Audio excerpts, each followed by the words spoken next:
Mirë se vini në këtë material shpjegues. E dini, shpesh kalojmë pranë objekteve të përditshme pa u kushtuar fare vëmendje.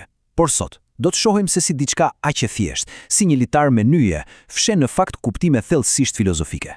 Në këtë analizë, do të zbulojmë se në traditën masonike, ky litar nuk është thjesht një mjet pune apo një relikte ndërtuesesh nga e kaluara. Është një simbol vërtet i gjallë i bashkimit njerëzor, i përjetësisë dhe i asaj lidhjes së padukshme shpirtërore mes nesh. Kështu që le të zbulojmë se si ky imazh arrin të shpjegojë si përgjegjësinë tonë si individ, ashtu edhe vetë natyrën e universit. Tani, mund të pyesni veten, a mban vërtet një litar i thjesht sekretet e lidhjes njerëzore dhe të vetë kozmosit? Tingëllon disi e pabesueshme apo jo? Megjithatë, shpesh herë të vërtetat më të mëdha fshihen pikërisht aty ku nuk e presim, tek e zakonshmja. Ky litar shërben si një kujtesë mjaft e heshtur, por thellësisht e fuqishme se askush nuk ecën i vetëm. Është një ftesë e hapur për të parë pak më thellë, përtej asaj që është e dukshme dhe për të kuptuar strukturën e fshehtë që mban bashkë të gjithë ekzistencën tonë. Mirë, le të fillojmë me pjesën e parë, origjina e simbolit të lashtë. Ajo që është vërtet magjepse këtu është se ky simbol është shumë më i vjetër se masoneria moderne.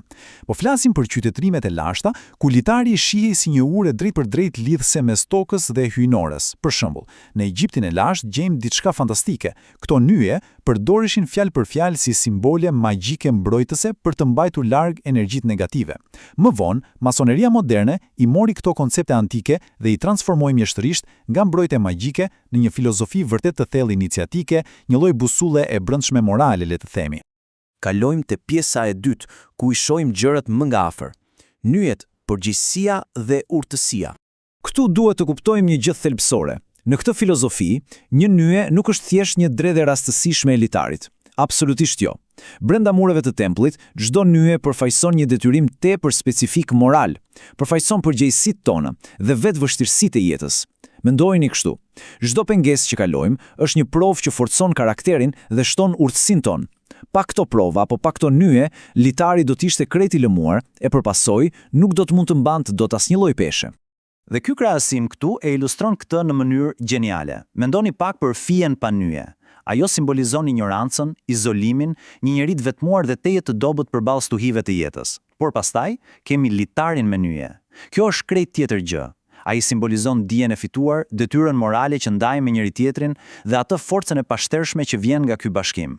Një fije vetme ta pranojmë mund të këputet sa hape mbyll syt, por kur ndërthuret dhe lidhet me nyje, kthehet në një strukturë thuajse të pathyeshme. Sigurisht, kjo urtësi nuk fitohet brenda një nate, thjesht duke lexuar një libër. Është një proces që kërkon kohë. Gjithçka nis me fitimin e njohurive. Më pas, kërkon një reflektim shumë të thellë të brendshëm mbi atë që kemi mësuar. Dhe të jemi të sinqertë, kërkon gjithashtu sakrificë personale. Duhet të heqim dorë nga egoja dhe paragjykimet e vjetra. Në fund fare, e gjithë kjo shndrohet në një përvojë të jetuar. Është fiksi procesi i krijimit të një nyjeje.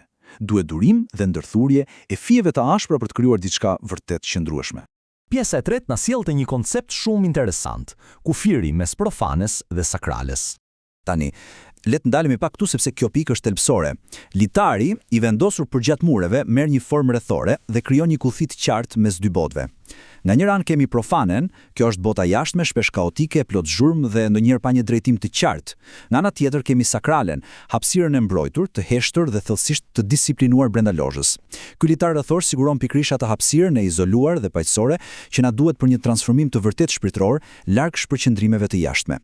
E dini, ajo që është vërtet e veçantë rreth kësaj faqeje është se ky kufi nuk është thjesht një vijë imagjinare apo një mur mbyllës, është një kufi aktiv.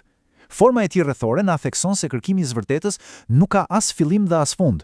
Ai funksionon si një unazë mbrojtëse energjetike që mban gjallë harmoninë mes vëllezërve dhe mbron dijen nga kaosi dhe zhurma e jashtme. Por kujdes, nuk duhet absolutisht ta keq kuptojmë këtë ide. Ky kufi nuk është aty për të përçarë njerëzimin apo për të krijuar një lloj klubi elitar arrogant. Larg qoftë. Ky rreth ekziston për të na kujtuar vazhdimisht se mbajtja e harmonisë dhe vëllazërisë kërkon një përgjegjësi të jashtëzakonshme.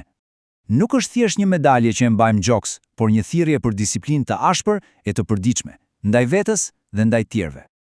E cila na çon natyrshëm te pjesa e katërt, vëllazëria, zinxhiri i pandërprer. Këtu e shohim litarin të marrë rolin e një metafore fantastike, atë të një zinxhiri të pandërprer njerëzor. Nuk bëhet fjalë vetëm për të lidhur njerëzit fizikisht në një dhomë. Ky simbol ka përcen vetë kohën dhe hapësirën. Ai lidh brezat e kaluar me ata të së ardhmes, mban gjallë traditën dhe bashkon kultura nga më të ndryshmet në kërkimin e përbashkët së vërtetës.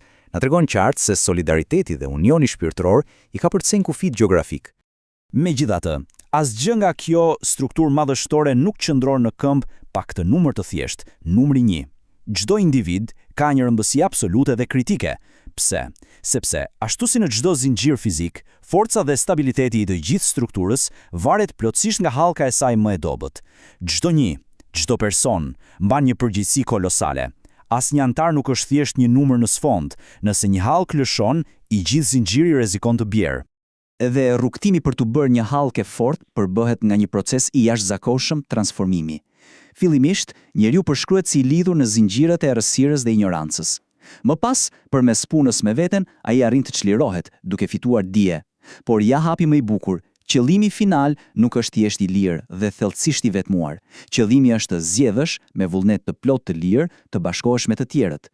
Pra, siç e shihni, litari nuk kufizon askënd. Ai është rruga drejt çlirimit përfundimtar dhe lidhjes njerëzore. Dhe kështu mbërrihim te pjesa e 5, duke e parë tablonën nga shumë larg, universi si rrjet lidhjesh. Do të doja ta dëgjonit me shumë vëmendje këtë thënie sepse është vërtet e fuqishme. Universi nuk shihet si një koleksion elementësh të ndara, por si një strukturë e lidhur në harmoni. Kjo sfidon plotësisht mënyrën se si jemi mësuar ta shohim shpesh botën, apo jo? Nafton ta perceptojmë ekzistencën jo si të sobza të shkëputura dhe të izoluara, por si një organizëm të vetëm që merr frymë në një harmoni kozmike.